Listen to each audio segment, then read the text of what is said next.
Bonjour à tous. On est environ une quinzaine sur le call, donc je propose d'attendre encore quelques minutes. Donc aujourd'hui, Tom va nous présenter la gestion des devices macOS au travers de Microsoft Intune. Avant de démarrer, je vais faire rapidement une introduction sur le Workplace Ninja France. Donc pour les habitués, effectivement, le Workplace Ninja France, vous commencez à connaître. Donc ça fait plusieurs mois maintenant qu'avec Damien et Jérôme, on vous propose ce contenu le midi, justement autour des technologies Microsoft, mais pas que, du Modern Work. On a pas mal de sessions aujourd'hui qui se sont déroulées que vous pouvez retrouver sur le YouTube Workplace Ninja France. Donc je vous invite à les consulter. J'en profite également pour déjà vous remercier déjà de vos contributions et puis de votre présence toujours nombreuse sur ces calls le midi. Donc ça fait très plaisir. Et j'en profite également et je laisse la parole ensuite à Tom pour tout simplement faire un call to speaker. Aujourd'hui, on a pas mal de sessions sur le mois de mai, juin qui vont bientôt apparaître sur notre LinkedIn. N'hésitez pas à contribuer. Aujourd'hui, on est ouvert à tous les niveaux. Vraiment, l'idée, c'est que ce soit très convivial et qu'on fasse découvrir à tout le monde quelque chose. On a tous quelque chose à partager. Donc, n'hésitez pas à nous contacter, donc Jérôme, moi ou Damien, ou directement sur le site Workplace Ninja France, où vous pourrez effectivement proposer vos sessions. Ce sera avec plaisir. Merci. Tom, c'est à toi. Ça marche. Eh ben, merci Mathieu pour la petite intro. Merci aussi à chacun de s'être connecté sur le temps du midi. C'est toujours appréciable de voir que ça fédère autant de monde. Et puis merci aussi à toute l'équipe qui organise le Workplace Ninja qui rend la session possible. On va parler de macOS dans Intune, partager un petit peu mon expérience et mon bout de chemin avec ce genre d'appareil dans Intune, avec les macOS qui sont un monde à part dans Intune. Vous parler un petit peu et vulgariser, c'est surtout le principe de cette session-là, c'est de pouvoir vulgariser, expliquer et permettre à chacun de faire ses premiers pas dans le monde du Modern Workplace, notamment dans Intune, autour des macOS. C'est un grand monde, on ne sait pas trop où aller regarder. L'idée, c'est de faire brique par brique, vulgariser brique par brique, pour que chacun puisse s'essayer, se tromper et réussir dans leurs infras et puis en clientèle, pouvoir le mettre en œuvre et voilà, tout simplement s'amuser dans ce monde-là qui est très satisfaisant quand on y maîtrise les différentes briques. Une petite introduction sur moi. Moi, ça va faire 4 ans quasiment maintenant que je suis dans le Modern Workplace. Pour la petite histoire, je suis rentré dans ce monde-là par la porte de Workspace ONE, avec certains d'entre vous qui sont dans l'assemblée. Donc notamment sur le poste de travail, je suis un profil à très poste de travail qui a fait de la mobilité également. Mais voilà, j'ai un profil poste de travail. J'ai bifurqué aussi un petit peu sur le macOS parce que je me rends compte en effet, au travers des différents clients avec lesquels j'ai travaillé, que le macOS est une préoccupation parce que dans un device qui est un endpoint et qui est un terminal comme un Windows, et on se doit de penser à le gérer et de comment est-ce qu'on l'adresse avec les outils qu'on connaît, avec les MDM qu'on connaît chacun. Voilà un petit peu mes petites informations. Je vous laisse parcourir. Vous pouvez retrouver quelques petits articles que j'écris quand le temps me le permet, quand j'arrive à dédier du temps à ça. Et vous pouvez me contacter également après la session si vous avez des questions, des choses qui étaient un peu floues, peut-être même après le replay. N'hésitez pas à me contacter là-dessus. Je serais ravi d'en parler. Et voilà, je serais ravi de répondre à l'ensemble de vos questions. Donc, on va faire brique par brique. Déjà, on va commencer par le début, je dirais, du cycle de vie du poste de travail, en parlant de l'enrôlement, les différentes manières d'enrôler l'appareil et les états dans lesquels l'appareil va arriver dans Intune. On y parlera application, c'est aussi un sujet important et central quand on parle de gestion des appareils. Comment on va y déployer des applications, quels sont les majeurs types d'applications on va déployer. les différentes manières de configurer les appareils. On a plusieurs alternatives qui s'offrent à nous, que ce soit par des profils custom ou par le settings catalogue qui devient de plus en plus rempli. On a, on a plusieurs cordes à notre arc et on va balayer très rapidement l'ensemble des possibilités. Un petit zoom quand même sur le SSO qui, à mon sens, est assez central, notamment quand on vient du monde Windows. Je pense que c'était important de faire ce zoom-là et en parler. Parce que c'était nécessaire. Et puis une petite partie sur l'expérience utilisateur. Et on fera un petit tour sur un macOS qui est enrôlé pour y voir quelques petits menus, quelques petits fichiers de log intéressants à regarder quand on a enrôlé un macOS. Un macOS qui a été enrôlé de manière corporate. On y viendra dans la première partie de l'enrôlement. Voilà un petit peu le menu, je dirais, de la session. On va commencer tranquillement avec les scénarios d'enrôlement des macOS dans Intune. On a celui de gauche, donc, qui est, je dirais, un enrôlement qui s'apparente à du BIOD dans un premier temps, puisque l'appareil arrivera dans Intune tagué comme étant un appareil personnel, donc un personal device. Les deux autres méthodes d'enrôlement que vous voyez sur votre droite sont des scénarios, je dirais, corporate. C'est Microsoft qui les décrit comme tels, puisque l'appareil arrivera en mode corporate dans Intune. Et l'IT aura une capacité de gestion pleine sur ces appareils. Petit bémol quand même sur celle du milieu, on y viendra. Pour passer sur chacun d'entre eux, rapidement, le compagnie portal, qui est celui de gauche, on a un appareil qui effectivement est personnel en arrivant. Un scénario d'enrôlement qui est centré autour de l'utilisateur. L'utilisateur va télécharger le portail d'entreprise depuis Microsoft. Il va se loguer dessus avec ses credentials Azure AD. Et parce qu'il fait partie du groupe qui permet l'enrôlement, donc au niveau de la restriction d'enrôlement, parce qu'il a une licence Intune et parce que le tenant a été associé au service Apple dans dans la configuration du tenant, notamment au niveau du push certificate, j'y viendrai un petit peu plus tard. Il y a une association à faire en effet avec le tenant Intune et les services Apple. Un petit jeu de certificats à faire, on génère un certificat depuis le tenant Intune, on l'importe côté Apple, et vice-versa avec le compte qui a permis l'association. C'est un petit prérequis à faire en effet. On zoomera dessus sur la console Intune à la fin, sur cette association et sur ce jeu de certificats notamment. Donc on a ce portail d'entreprise qui est téléchargé par l'utilisateur se logue dessus, et il y a un enrôlement qui se fait, un enrôlement qui by design donc est personnel. On comprend pourquoi, c'est un utilisateur qui s'enrôle. Il n'y a pas de marqueur corporate dans ce mode d'enrôlement. Je laisse le corporate identifier de côté, j'y viendrai à la fin de la slide. On a le direct enrôlement qui est aussi une méthode d'enrôlement à noter, je pense, parce qu'elle a le mérite de convenir pour les postes existants. Le direct enrôlement qui va permettre un enrôlement corporate pour les appareils existants, donc pas de réinitialisation nécessaire de l'appareil. En revanche, il n'y a pas d'utilisateur associé à cet appareil-là.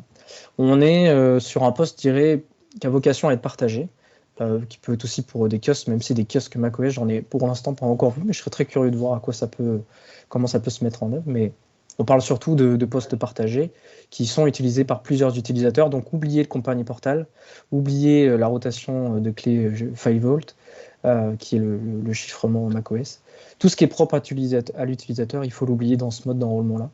Toutefois, vous avez une très bonne gestion assez pleine de l'appareil quand vous ciblez application, configuration et toute autre, brique que vous déployez à travers votre MDM, si vous les ciblez sur l'appareil. Donc tout ce qui est contexte système, ça fonctionnera très bien. En revanche, sachez que dans Intune, vous n'allez avoir pas de primary user, pas de enroll by. Ça se rapporte vraiment à du PPKG côté Windows. On est vraiment sur ce mode-là. Et d'ailleurs, l'enrôlement se passe un peu comme un PPKG, puisque l'on va, dans la console Intune, exporter le profil d'enrôlement. C'est un peu comme si, dans le monde Windows, vous exportez votre profil autopilote dans un fichier, et ce fichier, vous allez l'exécuter sur votre macOS, soit à distance, soit localement avec l'utilisateur et des permissions root, administrateur. Et l'enrôlement se fera sans utilisateur associé, puisqu'il n'y aura aucune authentification à ce moment-là de l'utilisateur. Voilà pour le direct enrôlement. Je pense que c'était important de le préciser parce qu'elle a le mérite de convenir pour des devices existants quand on n'a pas nécessairement besoin d'un utilisateur dédié dessus. Et puis on a enfin... Oui. Vers 13h, 13h15. D'accord. Pour ce qui est de l'ADE, donc qui est qui est la méthode d'enrôlement, je dirais, vers laquelle vous voulez tendre, puisqu'elle se rassemble beaucoup, elle se ressemble, je trouve, mon point de vue, c'est qu'elle se ressemble beaucoup avec de l'autopilote. On est vraiment sur du provisioning d'appareils dans un portail Apple qui est décorrélé d'Intune, qui a une autre URL, qui est business.apple.com. Donc dans une autre URL, dans un autre portail, qui est fédéré avec votre environnement d'entreprise, qui est lié à votre tenante Intune. Même chose avec un jeu de certificat. Il y a un lien derrière ce provisioning device to Apple qui vous explique en effet comment l'association de votre tenante Intune est faite avec votre portail ABM pour que les deux soient en parfaite cohabitation et collaboration. Donc ce que vous allez faire, vous allez provisionner vos appareils dans ce portail Apple et ces appareils provisionnés vont se synchroniser dans votre tenante Intune et vous allez ainsi avoir une gestion de l'appareil dans l'intégralité de son cycle de vie. Même si l'appareil il est réinitialisé, même si l'appareil il est verrouillé, etc., vous allez avoir une trace de cet appareil dans votre ABM, peut-être pour aussi une réassignation à un utilisateur.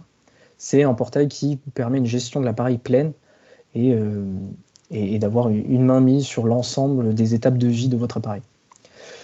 Les appareils sont provisionnés de plusieurs manières. En effet, soit vous collaborez avec votre fournisseur et il les renseigne lui-même, c'est dans le monde idéal. Ça ne se fait pas toujours comme ça. Vous pouvez aussi les provisionner vous-même, un peu à la manière d'Autopilote. Maintenant, il n'y a quand même pas de script. Je fais le parallèle avec le script de Nios pour exporter les hashes et les mettre en CSV ou les importer directement dans Intune. On n'a pas ça sur Mac. En revanche, il existe une application mobile qui s'appelle Apple Configurator et qui vous permet de flasher le QR code qui vous est proposé dans l'OOBE quand vous resettez un appareil macOS. Vous allez avoir un joli QR code à la Apple, très joli. Et avec l'application Apple Configurator sur votre iOS, vous allez flasher ce QR code et ça va le provisionner dans votre ABM. Bien sûr, sur cette application, il faut vous loguer avec un compte qui a les droits dans l'ABM, puisque les identités sont fédérées, donc vous vous connectez avec un compte qui a les droits dans l'ABM. Et vous flashez ce QR code, ça va provisionner l'appareil, le serial et toutes les infos de cet appareil dans l'ABM. Et par une synchronisation, le poste de travail va se synchroniser dans Intune pour faire partie de groupes dynamiques et pouvoir y cibler des configurations et des applications. Tout le détail, je dirais, technique, vous le trouvez à la fois dans les liens Microsoft, mais aussi à la fois dans des petits articles, dont l'un que j'ai écrit sur le sujet pour faire pas à pas les provisionnings, soit vous-même, soit en effet en passant par votre Apple Reseller, donc le fournisseur par lequel vous êtes passé. Très très bonne méthode d'enrôlement, très corporate, qui vous permet de whitelister vos appareils et d'avoir une capacité pleine de management là-dessus. Une petite note quand même, et je finis là-dessus sur l'enrôlement, les corporate identifiers, qui vous permet, si vous n'avez pas forcément, la force de frappe ou la synchronisation dans l'entreprise dans laquelle vous êtes, pour avoir des fournisseurs unifiés dans votre entreprise. Ça peut arriver que l'entreprise est très tentaculaire et que c'est difficile de travailler avec un seul et même fournisseur, même si on peut en mettre plusieurs, c'est parfois difficile quand même. Vous allez peut-être vouloir aller un poil plus vite et faire un pilote un poil plus rapidement, mais tout de même avoir des devices corporate. Vous pouvez toujours utiliser cette méthode de gauche avec le portail d'entreprise en vous basant sur ce qu'on appelle des corporate identifiers. Les corporate identifiers, on va le voir dans la console à la toute fin, c'est littéralement ajouter le numéro de série de l'appareil dans Intune, non pas dans l'ABM, mais dans Intune. On y ajoute les corporate identifiers, en l'occurrence le numéro de série. Ça va en quelque sorte whitelister l'appareil dans votre tenante, en disant à Intune, cet asset est un asset d'entreprise. Et même si le scénario s'apparente à un scénario de biode, Intune va comprendre que c'est un asset d'entreprise et vous l'enrôler en corporate dans Intune directement. Voilà pour la petite histoire. On va zoomer sur le corporate identifier dans Intune et puis on regardera à quoi ça ressemble.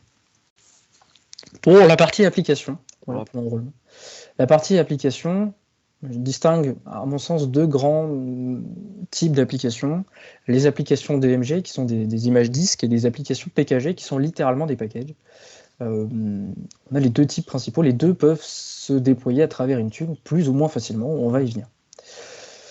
Le premier, c'est le DMG. D'ailleurs, quand vous téléchargez une application sur Internet pour les Mac, c'est souvent un DMG que vous allez avoir. Pas 100% des cas, mais c'est très souvent un point DMG que vous allez recevoir.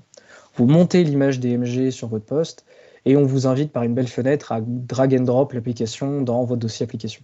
C'est souvent comme ça que c'est fait depuis Internet, la plupart du temps. On peut faire globalement la même chose de manière silencieuse avec Intune. On récupère le DMG, on l'upload dans Intune, on le déploie sur un groupe utilisateur et ça déplace, je dirais, le fichier app, qui est le fichier application qui se trouve dans le DMG. Ça déplace le fichier app sur le poste de travail, dans le dossier application.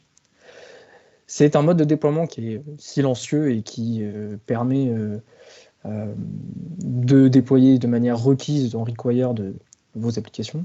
En revanche, on ne peut pas les mettre en available sur le portail d'entreprise. On ne peut pas mettre une image disque dans le portail d'entreprise. Nécessairement du required. On peut le faire en une install tout de même. On peut désinstaller une application DMG sans souci. C'est la méthode, à mon sens, extrêmement simple, qui n'est pas si vieille, si ma mémoire est bonne. Elle est assez récente dans le monde, je dirais, du Modern Workplace, de pouvoir importer ces DMG. Je n'ai plus la date exacte, mais c'était assez récent. Quand vous avez votre fichier app, on va le faire d'ailleurs sur un poste enrôlé. Quand vous avez votre fichier exe, vous avez téléchargé votre fichier, on va dire app, mais enfin c'est un fichier app, mais je mets des guillemets à exe parce que c'est le parallèle que je fais. Vous pouvez convertir votre fichier app en image DMG avec l'utilitaire de disque qui se trouve sur un macOS. Il y a des très bons tutoriels pour ça. Vous pouvez convertir un fichier app qui est sur un poste de test et en faire une image DMG que vous allez pouvoir déployer. C'est une petite astuce que vous pouvez construire votre propre DMG en fonction de l'app que vous avez. Voilà pour l'image disque qui est, à mon sens, une très bonne méthode de déploiement. Et puis, il y a l'autre méthode qui permet plus de possibilités, à mon sens, très pratique, même si un peu complexe à appréhender, je dirais. Et d'ailleurs, à tel point complexe qu'il y a des outils qui sont nés comme Packages ou AutoPKG, qui vous permettent de créer vos propres packages. C'est une extension, PKG, qui vous permet de construire donc, votre package en y ajoutant un script ou des scripts de pré-install et de post-install pour qu'une fois l'application installée, vous y exécutez des scripts pour configurer l'application, y déployer des fichiers par-ci par-là, peut-être des permissions à modifier, etc. C'est une méthode, je dirais, plus homemade, mais qui vous permet plus de possibilités. Je vais justement ouvrir une application package que je trouve ici. Donc j'ai créé un package, un projet qui s'appelle bar. Ce que j'ai fait, c'est que j'ai créé un nouveau projet. Donc ça m'a créé mon projet juste ici. Vous arrivez sur cette page-là. Vous nommez votre application, on va l'appeler app.tom. Vous mettez la version et en effet, vous allez dire dans quel dossier l'application va aller s'exécuter, cible, dans quel dossier l'application va aller s'installer. Je vous conseille toujours application, de manière générale. Et puis vous allez y ajouter vos scripts de pré-install et de post-install. Vous y ajoutez vos scripts qui sont des scripts qui doivent correspondre à une petite convention, mais vous y ajoutez vos scripts de pré-install et de post-install pour y exécuter des actions avant et après l'installation. Puis vous les ajoutez ici. Une fois que c'est terminé, vous générez votre paquet, vous construisez votre projet, et puis c'est parti. Oui, c'est ça. Construire et lancer. Vous construisez votre PKG et vous pouvez le déployer si, je dis bien si il a été signé. Alors là arrive la notion de signer vos PKG. Signer vos PKG, c'est quelque chose qui a été mis en place par Apple pour identifier le développeur qui a fourni l'application, pour avoir une trace du développeur qui a sorti l'application. C'est un peu comme sur un mobile, quand vous téléchargez une application d'un développeur inconnu, on vous fait savoir que l'application n'est pas reconnue et il est délicat de la déployer et de la distribuer à votre entreprise. Pour ça, il faut effectivement s'inscrire sur le programme d'Apple Developer pour générer un certificat depuis ce compte-là et y signer votre package pour pouvoir le déployer. Ça paraît un peu aberrant, mais il faut effectivement signer vos paquets parce que ça permet d'être identifié et d'avoir des packages qui sont identifiables et identifiés par l'entreprise. Et puis ça permet une garantie en tout cas du package. Une petite quand même précision, c'est que les packages que vous téléchargez sur les éditeurs directement, je pense à CrowdStrike, je pense à Zscaler, je pense à plein de packages, à plein d'éditeurs possibles. Beaucoup sont déjà signés quand vous les téléchargez. Si vous les téléchargez depuis les consoles d'admin, par exemple, vous allez sur la console d'admin de Zscaler, vous téléchargez l'application. La plupart du temps, ce n'est pas le cas de tous les éditeurs, mais elle est déjà signée, l'éditeur est déjà reconnu. Il n'y a pas besoin de re-signer le package par-dessus. Vous pouvez le déployer à Ziz et ça fonctionnera très bien. Si vous ne signez pas le package, vous allez avoir plutôt l'utilisateur va avoir un message disant l'application n'est pas reconnue ou vient d'un développeur inconnu. J'ai déjà vu effectivement des déploiements qui se font très bien quand même, malgré le fait que ça n'a pas été signé. Au niveau du reporting, vous allez avoir un reporting KO de toute façon. Et il y aura certainement un message d'erreur qui s'affichera. Parfois, le script ou le package s'exécute quand même s'il n'a pas été signé, ça arrive aussi. Et de toute façon, vous ne serez supporté par MS que si vous signez vos packages. Donc, moralité, signez vos packages. Plus de possibilités, on l'a dit, que ce soit en available ou en required là-dessus. On a les deux types d'applications. Si vous voulez vous essayer, je dirais peut-être de manière plus simple, allez-y par le DMG. On y verra à la fin peut-être des astuces pour construire votre DMG depuis votre fichier d'application. On va continuer d'avancer plus sur la partie configuration. Donc on a de plus en plus de settings, ça je dirais qu'il faut le souligner. Un tour dans le What's New Intune et vous vous apercevez que le setting catalogue est de plus en plus rempli. Et c'est plutôt bon signe, c'est que Microsoft a compris qu'il y a un besoin derrière de vouloir configurer au mieux les macOS avec Intune. Il y a un vrai besoin derrière et MS l'a bien compris. Donc on va dans le bon sens, à mon sens, justement. Pour ce qui est de la compliance et du conditional access, c'est un combo que l'on connaît bien à la fois sur les mobiles et sur les Windows, qui marche extrêmement bien également sur les macOS. Vous pouvez très bien combiner les deux. Même si la compliance, un peu à l'instar de Windows, est assez limitée, je parle des critères de compliance sur le macOS, d'autant qu'il n'y a pas de compliance customisée comme on peut scripter parfois sur Windows. Les critères de compliance sont assez sommaires.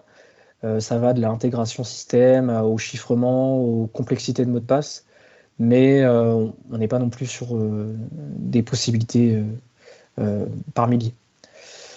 Un zoom quand même sur les shell scripts, et on zoomera beaucoup sur ça à la toute fin. Les shell scripts et les custom attributes, qui pour moi est une excellente feature. À noter toutefois qu'elle n'est pas supportée à travers un proxy, on y viendra. Mais la shell script et le custom attribute sont des scripts SH ou des scripts bash. Il va falloir se familiariser aussi avec les scripts SH et bash, qui vont vous permettre de configurer votre OS ou déployer des choses pour l'utilisateur ou configurer des choses pour l'utilisateur. Ça, c'est pour la partie shell script. Donc, on est vraiment sur un parallèle, on peut le faire avec le PowerShell script côté Windows. Là où les custom attributes sont plus une vocation de reporting et d'inventaire, même si c'est dans le fond la même chose, c'est toujours un script SH qui va tourner ou un script bash qui va tourner. C'est juste que les vocations sont différentes et le reporting dans la console est un poil différent. On va y venir. Mais si vous voulez configurer des choses, c'est les shell scripts. Si vous voulez un inventaire, c'est le custom attribute. Qui sont toutes deux des excellentes features et à mon sens, elles n'ont absolument pas à rougir avec ce qui est fait côté Windows. Donc des très bonnes features que l'on va détailler. Petit zoom peut-être aussi sur le custom profile. On le fera dans la console à la toute fin. Le custom profile, oubliez les Home URI si vous venez de Windows, terminez de connaître les Home URI. Il y a des applications qui sont des générateurs, je vais appeler ça des générateurs d'XML, que vous allez pouvoir importer dans votre profil de configuration customisée et le déployer sur vos machines. Il y aura un soft qui s'appelle Apple Configurator, que peut-être vous connaissez parce que vous avez configuré des mobiles, c'est le même soft.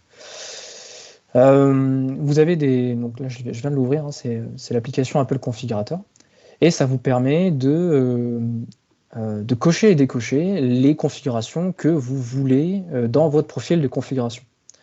Un soft qui n'est disponible que sur Apple évidemment, mais vous avez d'autres générateurs d'XML qui sont disponibles. Je n'ai pas forcément les noms en tête, mais j'en connais qui fonctionnent assez bien, même si j'ai toujours travaillé avec Apple Configurator plus par sûreté. Donc vous avez des payloads sur votre gauche et puis vous décidez quelle feature vous voulez activer ou désactiver. Et là, en l'occurrence, moi, j'avais désactivé Siri dans mon profil de configuration. Donc j'ai décoché Siri qui a été coché. Et j'ai exporté mon fichier. Donc vous enregistrez votre profil. Ça va vous sortir un fichier mobile config. Je vais l'avoir ici, je crois. Ouais, voilà, juste ici. Je vais l'ouvrir avec un texte edit. Et vous avez littéralement un fichier XML. Et si je regarde Siri, qui s'appelle pas Siri dans le profil, évidemment, sinon ça serait trop simple. Ça s'appelle un assistant. En l'occurrence, il a passé assistant à la valeur false. Et ça, Intune va le comprendre. Et le poste de travail, macOS, va le comprendre aussi que Siri a été désactivé. C'est comme ça que j'ai désactivé Siri sur ma VM que je vais vous montrer juste après. Donc voilà un petit peu pour la partie custom. Donc terminer les OMA-URI, à trouver les nœuds, à savoir si c'est device ou user. Une tannée, si vous voulez mon point de vue, mais qui a le mérite de fonctionner tout de même. Donc on va cracher sur les OMA-URI qui restent tout de même parfois très pratiques. On continue sur le SSO. Alors le SSO, je tenais à faire un zoom particulier dessus parce que quand on vient du monde de Windows, ça peut paraître un petit peu fou, mais la session utilisée est une session locale par défaut. Quand on enrôle un poste de travail, macOS, on reste sur une session locale. Il n'y a pas de session Azure AD qui est créée, by design, j'entends bien. On peut faire le parallèle avec un mobile. Vous n'avez pas à vous connecter avec votre mobile sur une session Azure AD. Vous allez vous authentifier sur vos applis avec des credentials Azure AD. Et c'est un petit peu pareil sur macOS. Votre session est ouverte si vous faites un UAMI, et on va le faire dans le terminal. Vous allez voir votre session locale. En revanche, vous allez vous connecter sur les différentes applications d'entreprise avec une authentification à chaque fois, en tout cas by design, puisqu'il est possible de configurer du SSO avec Intune. C'est un profil de configuration qui n'est pas custom, qui peut se faire par les interfaces et les beaux clics-boutons Intune. Vous allez avoir du SSO sur l'entièreté de vos applications managées avec les credentials qui seront rentrés dans le portail d'entreprise. Ça fonctionne comme ça, vous déployez votre profil de configuration, l'utilisateur se log pour la première fois sur le portail d'entreprise, les credentials sont récupérés, et ils sont utilisés à chacune des applications qui sont managées et qui sont compatibles avec le MSAL ou de l'OAuth2, ça fonctionne aussi. Ça se fera avec du Safari derrière, mais ça fonctionnera tout autant. À vous de voir si vous voulez du MFA ou pas, à chaque fois que vous authentifiez. Sachant que le but du SSO, c'est quand même de limiter les prompts. Vous avez peut-être envie, justement, j'adore le MFA, mais vous avez peut-être envie de limiter les prompts MFA dans les authentes des applis. À vous de voir comment vous souhaitez gérer votre profil SSO. J'avais écrit un petit article là-dessus, et MS l'a aussi fait sur comment configurer le profil SSO selon vos souhaits et vos désirs. On y passera d'ailleurs, puisque j'en ai créé un sur la VM que j'ai enrôlé. Donc, c'est quand même quelque chose à prendre en compte, que la session reste locale. Qui plus est, elle est root et elle est admin par défaut, donc ça peut faire bondir beaucoup. Mais c'est comme ça que est pensé l'OS, c'est votre session locale qui s'authentifie sur vos applications managées. Il existe des connecteurs, notamment un connecteur de Jamf, le Jamf Connect, qui permet d'avoir une session avec des credentials Azure AD. C'est très beau, c'est plutôt intuitif pour l'utilisateur. Je pense que beaucoup d'admins Mac, de toute façon, sont aussi très contents des produits Jamf de manière générale, parce que c'est un outil extrêmement puissant dans le management des macOS. Et pas que, mais il reste un vrai attachement à Jamf pour beaucoup d'admins des Mac, historiquement. Et il y a un connecteur, le Jamf Connect, qui permet de fédérer vos identités et d'aller forcer, en tout cas, une connexion avec des credentials Azure AD sur la session macOS. Donc il y a un très joli prompt qui est designé par Jamf Connect. Mais by design, vous avez votre session locale. Sans Jamf Connect, vous êtes, puisque ça coûte de l'argent, Jamf Connect. Je crois que c'est $7 par device par mois de mémoire, le prix public en tout cas. Donc c'est dans ces eaux-là. Donc c'est quand même un coût. Et puis il y a tout un travail de design à faire. Donc by design, sans, je dirais, connecteur ou briques supplémentaires. Vous êtes contraint par la session locale, mais qui reste tout de même assez smooth dans ses authentifications avec du SSO, justement. Je termine sur la dernière slide vraiment pure, et puis on passera un œil dans la console et sur un poste managé. On a tout un tas d'outils, justement les add-ons, je vais l'ouvrir.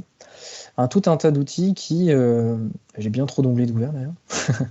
Tout un tas d'outils qui ont été développés par des admins qui justement étaient peut-être un peu frustrés à un moment des fonctionnalités Intune ou des fonctionnalités Jamf, qui ont déployé tout un tas d'outils, à la fois pour le end-user, mais aussi pour les admins IT, pour faciliter l'adoption des macOS dans Intune.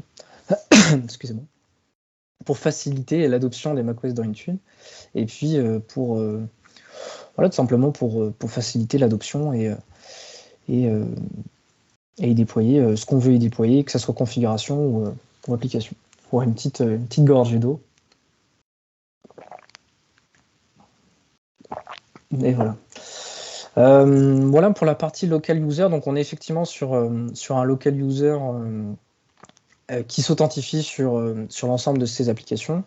Il faut quand même avoir en tête qu'on peut cibler des applications et configurations sur des users Azure AD dans Intune, parce qu'il y a une affinité qui se crée avec le local user et l'utilisateur derrière. Azure AD, j'entends. Donc il y a un vrai lien qui se crée, malgré le fait que c'est une local session. On peut y déployer en targetant des utilisateurs Azure AD. Il n'y a aucun souci avec ça, ça va fonctionner. Sauf si vous êtes dans le direct enrôlement, souvenez-vous, il n'y a pas d'utilisateur associé, vous êtes en local session, votre device est managé, mais pas votre contexte utilisateur. Voilà pour la partie local user. Le SSO, même chose, vous avez, on vient d'en parler, il y a toute une série de possibilités avec ce profil SSO. Est-ce que vous voulez du MFA? Est-ce que vous voulez vous authentifier automatiquement sur les applis d'un éditeur en particulier, etc. Et puis les add-ons, on en a parlé. Il y a des add-ons qui vous permettent de générer un jeton Kerberos depuis vos identifiants, qui sont dans Azure AD, donc qui sont synchronisés depuis l'AD. Vous voyez un peu le chemin que ça peut faire.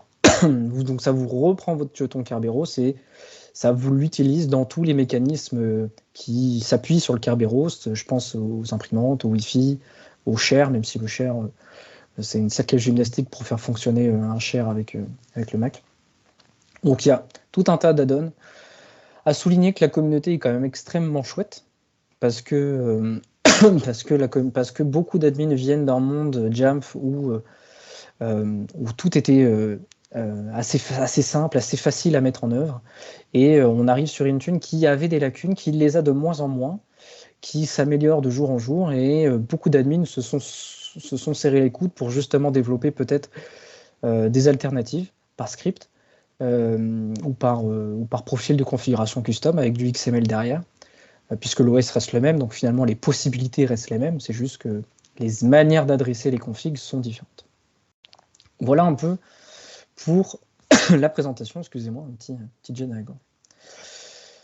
Voilà pour la présentation. Je voulais peut-être juste revenir du coup sur un macOS qui a été enrôlé dans mon tenante et puis sur mon device dans la console Intune. Donc là, je passe dans mon tenant Intune. Donc on en a fini avec les slides. Si vous voulez poser des questions, n'hésitez pas à les écrire dans le chat. Je sais que Mathieu peut-être le fait déjà ou le fera à la fin pour relayer certaines questions. N'hésitez pas à m'interpeller sur une ou deux blades sur laquelle peut-être j'ai esquivé volontairement ou non. Donc on a mon Mac qui a été enrôlé dans mon tenante. Donc un Mac qui a été renommé, qui a été enrôlé de manière corporate. Donc le Mac, le voici. Il a été enrôlé de manière corporate. Il a été enrôlé comment? Eh bien, on va le voir tout de suite. C'est pas un Mac qui vient de l'ABM, donc du portail Apple. C'est un Mac qui vient normalement d'un mode d'enrôlement personnel, mais qui a été corporifié, on va dire. C'est pas du tout un mot, mais je viens de l'inventer. Qui a été corporifié. Donc c'est dans Mac, c'est dans Device Enrollment, et vous avez ici les Corporate Device Identifiers. Et vous ajoutez vos numéros de série en waitlistant, si j'en ajoute un. Vous pouvez soit ajouter le CSV, soit l'entrer manuellement. Vous sélectionnez le serial number, puisque l'email n'est pas supporté pour les macOS. Vous pouvez d'ailleurs avoir un petit peu de contexte. Donc vous ajoutez votre numéro de série et puis vous ajoutez un petit commentaire pour bien reconnaître votre appareil.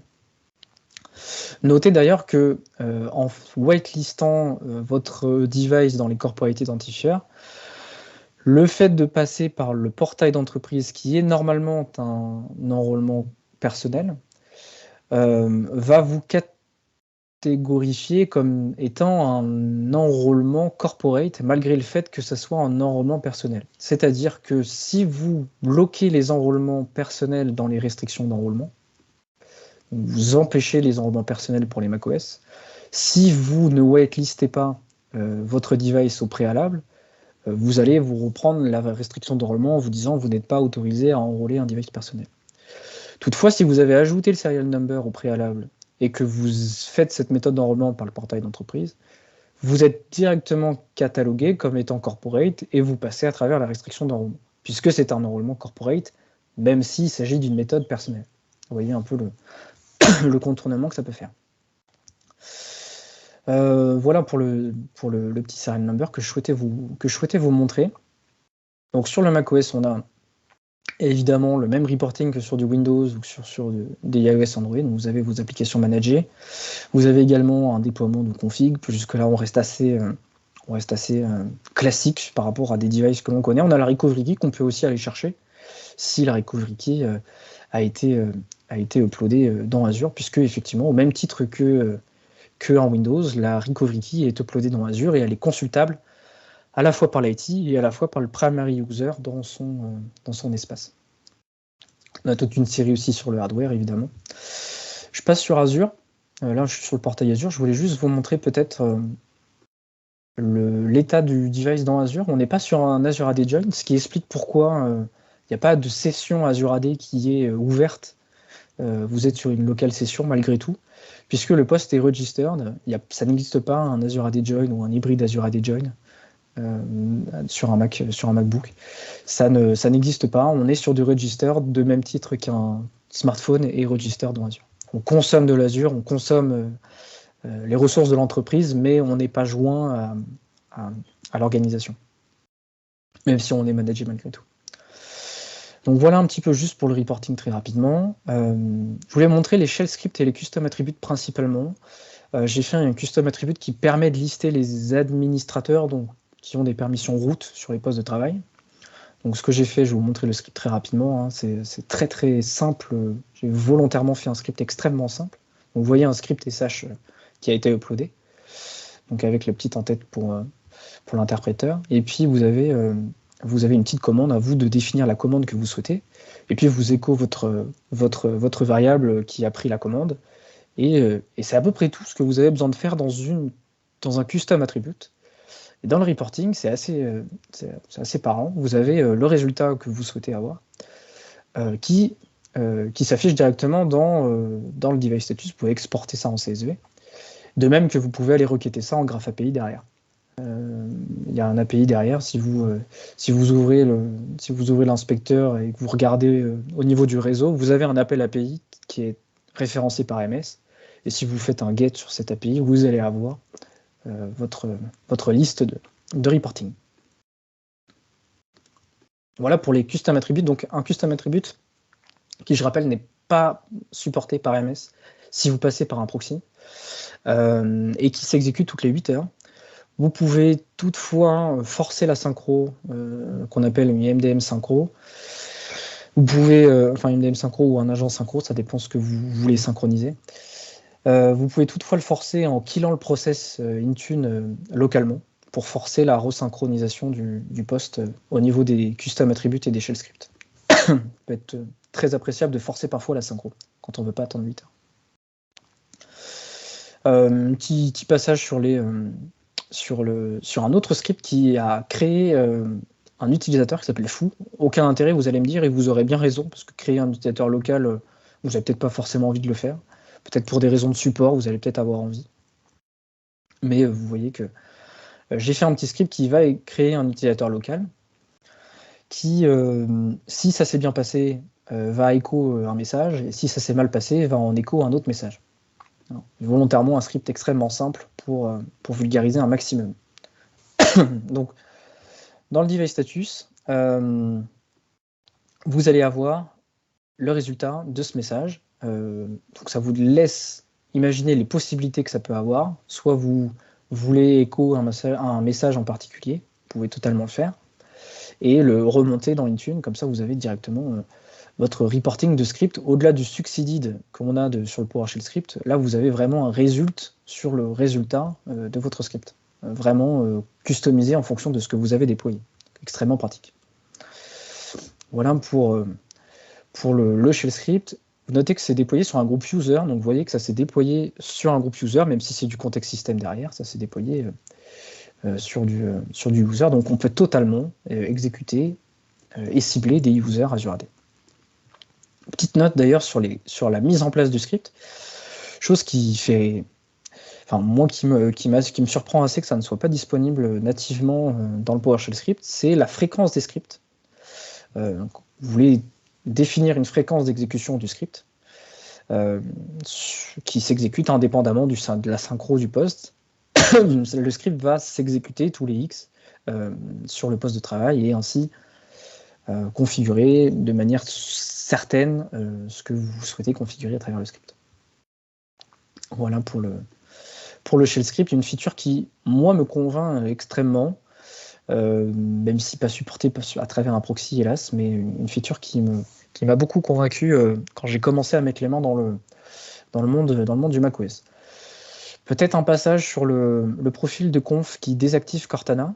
Je vais juste passer sur le poste. Vous voyez que Cortana, j'ai dit Cortana en plus, par réflexe. Si j'ouvre Siri, qui est l'assistant macOS, vous voyez qu'il est désactivé et que j'ai pas l'autorisation d'ouvrir Siri, même si je suis administrateur, puisque ici je suis sur une session administrateur, je dirais root, je ne peux pas ouvrir mon Siri puisqu'il a été désactivé par mon MDM. De la même manière que sur un téléphone, vous avez beau être maître du téléphone, si ça a été configuré par votre MDM, vous n'allez pas avoir la possibilité d'utiliser la fonctionnalité. Je vais d'ailleurs vous montrer peut-être dans un autre endroit sur l'OS la confirmation que Siri a été désactivée. Donc je vais dans les profils, je dirais, de ce qui est déployé par mon MDM et on voit que l'assistant a été désactivé par mon MDM. Ici, on a l'entièreté de ce qui est déployé par mon entreprise. Ça va visiblement du SSO jusqu'à la restriction autour de Siri. On a visiblement d'autres profils de configuration qui sont déployés. Pour ce qui est de la configuration du profil, on a le XML qu'on a vu tout à l'heure. Et si je recherche du coup mon assistant, qui est comme ça que c'est appelé dans mon profil de conf, on a un hello assistant qui est à false pour désactiver l'assistant. Donc ça, je l'ai généré depuis l'Apple Configurator et je l'ai généré ici. On aurait très bien pu également chercher dans les settings catalogue. Je suis persuadé qu'il y avait une notion sur Siri et j'aurais pu désactiver Siri de cette manière-là, totalement. Un petit zoom sur les SSO et puis ça sera terminé pour la partie configuration. Zoom sur le SSO, en effet, j'ai du coup nommé l'application par son petit nom, un nom un peu barbare, mais voilà, c'est ce qu'on appelle un bundle ID. Je vais y venir sur cette notion de bundle ID d'ailleurs, juste après pour terminer. Et puis on va y déployer un certain nombre de keys. Alors ces keys, je ne les ai pas inventées, elles sont référencées chez MS pour connaître comment on souhaite configurer les SSO. Est-ce que je veux du SSO sur mes manage apps? Est-ce que je veux du MFA? Est-ce que j'autorise Safari à interagir avec moi pour du SSO? Tout ça, je ne l'ai pas inventé en tâtonnant. Elles sont très bien référencées à la fois par Apple, mais aussi par MS. La compliance, je ne vais pas forcément passer dessus parce que, à mon sens, elle n'est pas extrêmement poussée, même si elle peut se coupler à du conditional access derrière. Notez aussi que sur Windows, il est possible de faire une corrélation avec le score Defender. Sur Windows, on peut dire que si tu dépasses tel score de risque, tu n'es plus compliant. Malgré le fait que on peut mettre du Defender sur du macOS, on ne peut pas faire une compliance basée sur le score du macOS pour l'instant, à l'heure actuelle. En tout cas, dans la compliance nativement, on ne peut pas définir un score de compliance ou non. On peut y déployer Defender, ça se fait très bien.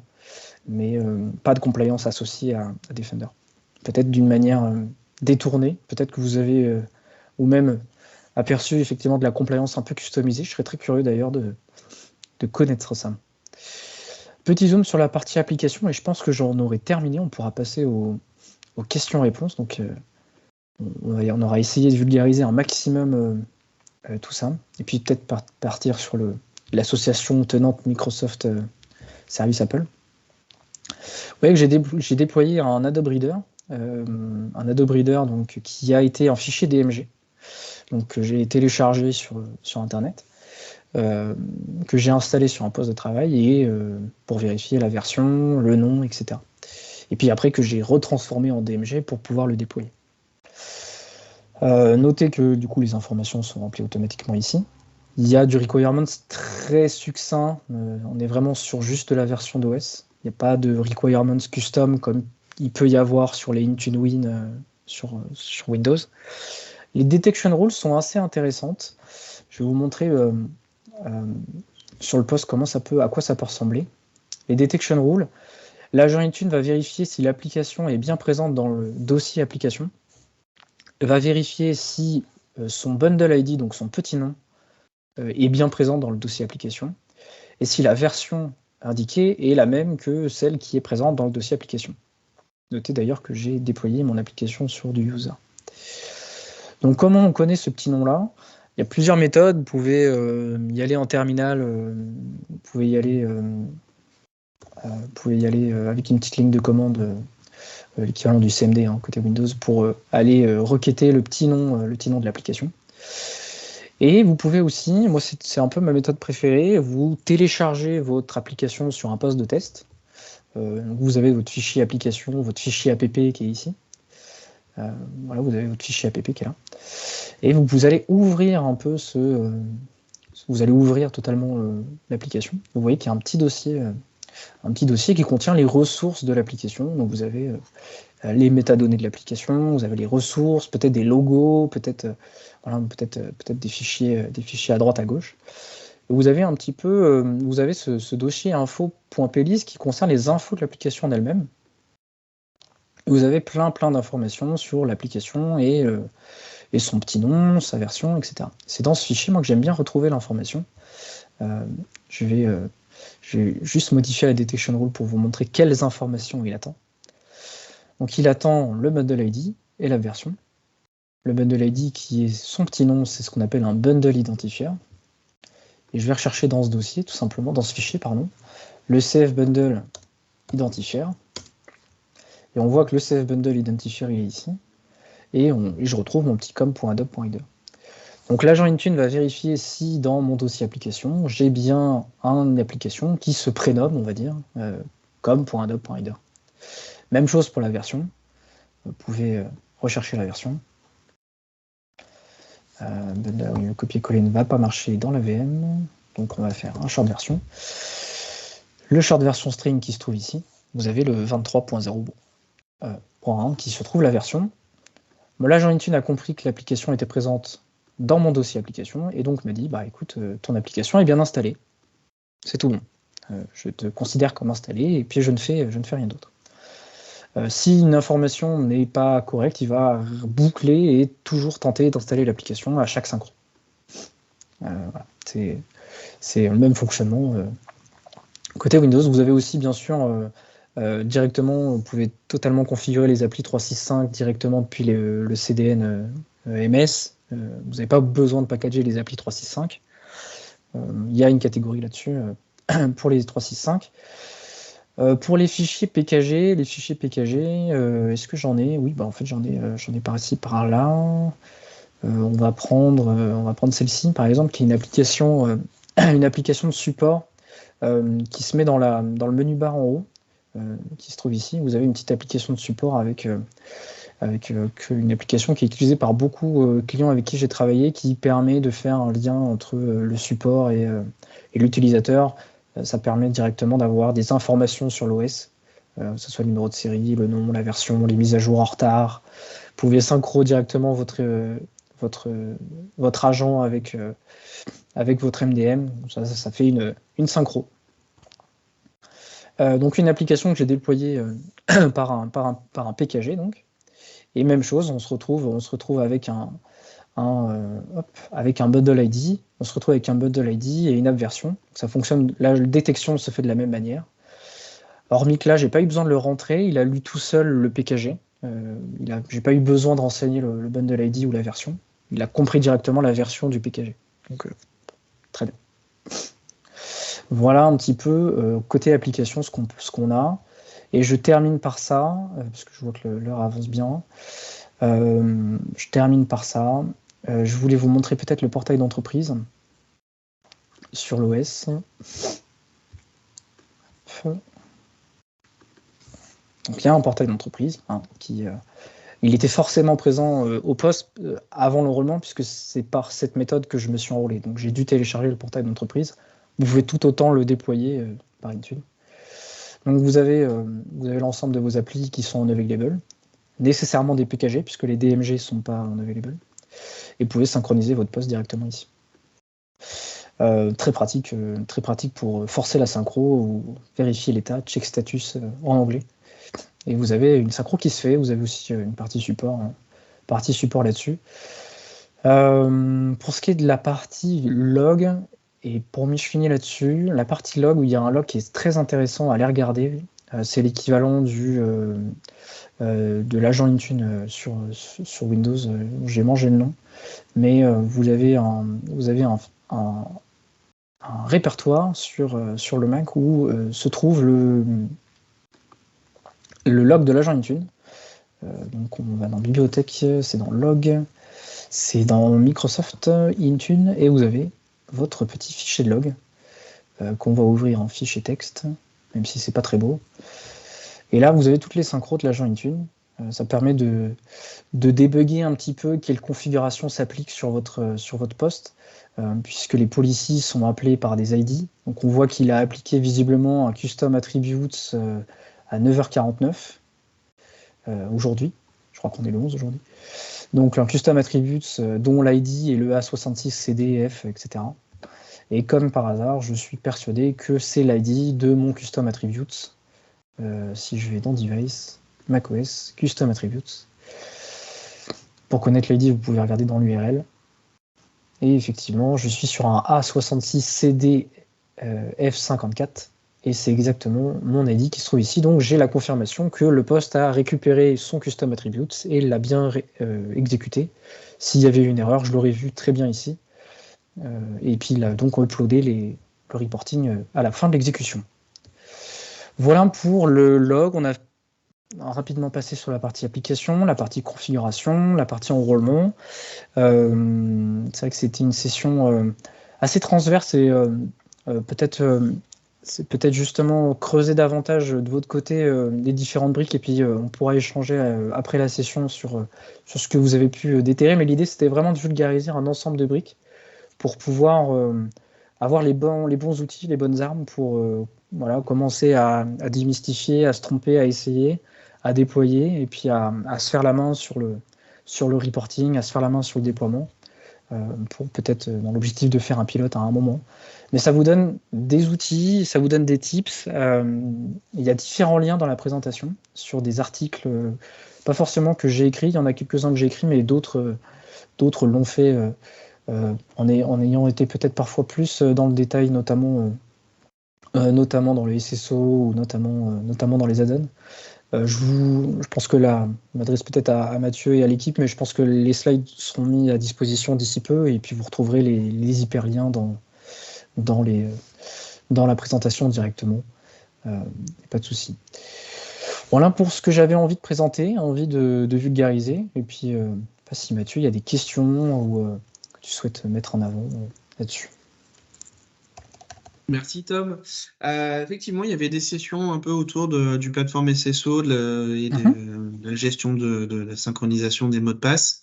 Donc ce que je propose, c'est que effectivement, s'il y a d'autres personnes qui souhaitent poser des questions, soit sur ce sujet-là, sur d'autres sujets, on a encore 2-3 minutes pour faire un tour de questions.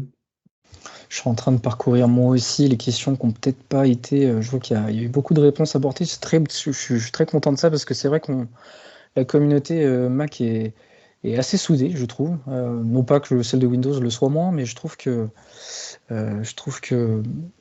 y a une vraie cohésion entre les admins Mac qui s'essayent à du Intune avec le Mac. Je trouve qu'il y a une vraie cohésion là-dessus. Donc je suis très, très, très heureux de voir qu'il y a une émulsion qui prend. Merci Damien pour le rappel du replay. Plusieurs ABM.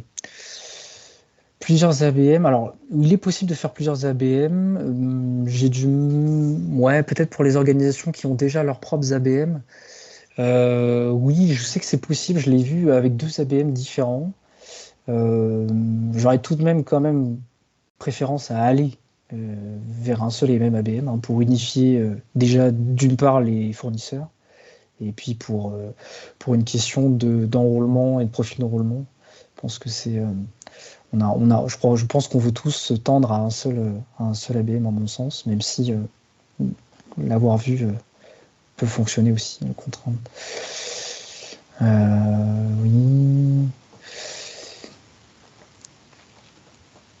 Ouais, je suis tout à fait en phase avec le commentaire sur la complexité du mot de passe. Peut-être en effet penser à une complexité qui se rapproche du mot de passe Azure AD. Ça peut être je dirais un bout de chemin en commun entre la complexité Azure AD et la complexité de la session locale. Ça peut être un axe de travail de faire matcher les deux. Ils peuvent être totalement différents les mots de passe. Hein. Comme il n'y a pas de fédération des identités sur la session en tout cas. Ça peut être une approche. Vous pouvez avoir de la compliance sur la complexité du mot de passe. Voilà, il y a plusieurs pistes de travail. Certains vont vouloir une complexité, certains vont finalement se dire bah oui, mais finalement ils s'authentifient sur les sessions, donc je considère que pas nécessairement besoin d'une complexité de mot de passe localement. Il y a vraiment plusieurs approches dessus. Peux-tu manipuler le contenu d'une custom attribute par un call API? Alors oui, on peut le faire. Alors, je vais peut-être repartager très rapidement pour terminer. Je vois qu'il est 57. On peut le faire. Je vais ouvrir l'API qui vous intéresse. Custom attributes. Et puis on finit là-dessus. Hop, je vais juste repartager du coup l'écran. On peut le faire. Donc, je suis sur mon Custom Attributes. J'ai ouvert mon mode développeur pour lire les interactions réseau entre mon navigateur et Intune. Chose que je vous invite à faire si vous voulez connaître les API que vous sollicitez. Donc, ce que vous faites, c'est que vous allez en Device Status. Donc, ça a fait un appel API derrière. Et l'appel API est le suivant, c'est-à-dire que du coup, vous avez l'ID de votre custom attribute, le A66, souvenez-vous, on l'a vu dans le log d'ailleurs tout à l'heure. Donc là, vous avez votre ID, vous rajoutez ce suffixe qui est votre détail de device run state, et ça, vous appelez ça en PowerShell dans votre script, et vous avez votre result message qui apparaît. D'ailleurs, le nom de la propriété s'appelle réellement result message. Vous n'avez pas result, vous avez un result message et vous pouvez aller totalement requêter en API. De toute façon, tout ce que l'on voit globalement dans l'interface est requêtable en API, donc ça fait aussi partie des choses requêtables en API, custom attributes. Donc on peut le manipuler, on peut en créer un de custom attributes en API, même si je ne vois pas trop autant utiliser l'interface graphique pour en créer un. Par contre, pour le requêter et le manipuler et peut-être l'importer dans d'autres outils derrière. Oui, c'est totalement possible. Peut-être d'en faire une collection, j'en sais rien, un groupe. Vous pouvez totalement faire un groupe basé sur le result message, totalement possible. Les possibilités sont assez chouettes, je trouve, sur le custom attributes et sur les shell scripts qui, je rappelle, ne sont pas supportés à travers un proxy. Qui fait du PowerShell sur Mac? Il y en a plein. il y en a plein. Ça peut arriver. Sur des modules. Ça peut arriver parfois sur des modules qui nécessitent une connexion au Graph API. Ça peut arriver de devoir installer un module. Ça peut arriver. Il y a des fous qui font ça. Écoutez, n'hésitez pas à m'écrire, je vois qu'il est 13h00, n'hésitez pas à m'écrire, ou même à Damien et Mathieu là-dessus, je sais que Mathieu a aussi l'expérience là-dessus, donc n'hésitez pas à partager vos questions ou même vos pistes de réflexion. Peut-être que vous avez vu une méthode de gestion différente de sur quoi on a discuté. Moi, je serais ravi. On pense que tous les admins qui travaillent sur Intune autour des Macs sont friands des retours, donc n'hésitez pas à partager les vôtres. Ils intéresseront plus d'un, croyez-moi. Personne, je pense, dans le monde Intune ne peut se vanter, je pense, d'avoir la vérité concernant la gestion des macOS. Je pense qu'on est tous égaux là-dessus. Et bien, c'est tout pour moi. Merci à chacun d'être présent. Et je suis très content de cette session. J'en referai peut-être. On synchronisera avec Mathieu et Damien là-dessus. Je suis très content de l'avoir fait. Et puis, je vous remercie de votre présence et puis d'avoir participé à tout ça dans le chat et d'être venu. Merci à tous. Pas si Mathieu, tu veux le mot de la fin. Merci Tom, merci beaucoup pour ta présentation, c'était super. Donc Damien va éditer la vidéo et la poster sur le YouTube Modern Workplace Ninja cet après-midi. Donc n'hésitez pas à la consulter. Et voilà, donc vers 15-16 heures. Voilà. Super. Merci messieurs merci à tous. Pour avoir rendu ça possible et puis à la prochaine alors. À très vite. Merci à tous. Salut tout le Bonne monde. journée à tous. Au revoir.